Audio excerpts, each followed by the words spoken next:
अहोई अष्टमी व्रत कथा।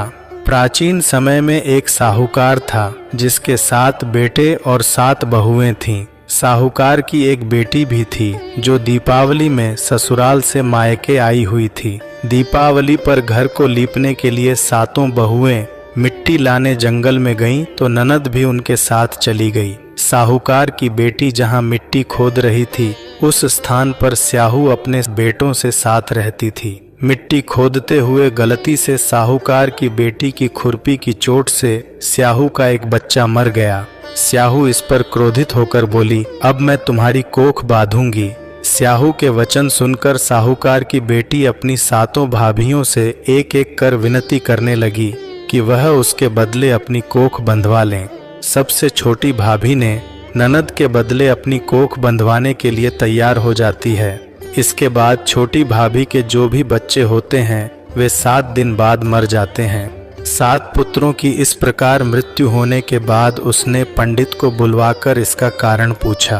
पंडित जी ने उसे सुरही गाय की सेवा करने की सलाह दी और वह मन लगाकर सुरही गाय की सेवा करने लग जाती है। बाद में सुरही गाय उसकी सेवा से प्रसन्न होती है और वह पूछती है कि तुम किस वजह से मेरी सेवा कर रही हो। तब साहूकार की छोटी बहू ने गाय को सारी बात बताई और वह उनसे विनती करती है कि वह स्याहू माता से बोलकर उसकी कोख खुलवा दें। तब वो दोनों स्याहू माता के पास जाने लगते हैं। काफी देर बाद वे दोनों रास्ते में थक जाते हैं और एक पेड़ के नीचे आराम करने लगते हैं। अचानक साहूकार की छोटी बहू की नज़र पेड़ पर गरुड़ पंखनी के घोंसले पर जाती है जहां पर उसके बच्चे थे।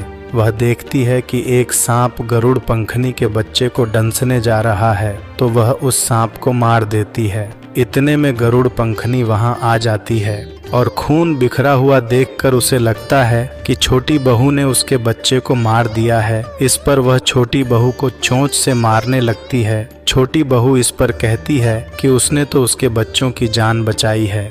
फिर गरुड़ पंखनी अपने बच्चों को देखकर खुश होती है और सुरही सहित उन्हें स्याहू माता के पास पहुंचा देती है। वहां स्याहू माता छोटी बहू से उनके सिर की मालिश करने को कहती है, जिसके बाद स्याहू माता उसकी सेवा से प्रसन्न होकर उसे 7 पुत्र और 7 बहू होने का आशीर्वाद देती है और कहती है कि घर जाकर 7 अहोई बनाना और 7 कढ़ाई करना और अष्टमी को अहोई का उद्यापन करना। इसके बाद जब वह घर जाती है तो स्याहू माता के आशीर्वाद से छोटी बहू का घर पुत्र और पुत्र वधुओं से रौनक हो जाता है। और फिर उसने 7 कढ़ाई कर 7 अहोई बनाई और अहोई अष्टमी का उद्यापन किया। ये बात जब बाकी की भाभियों को पता लगी तो वो भी अहोई माता की जय जयकार करने लगी। बोलो अहोई माता की जय।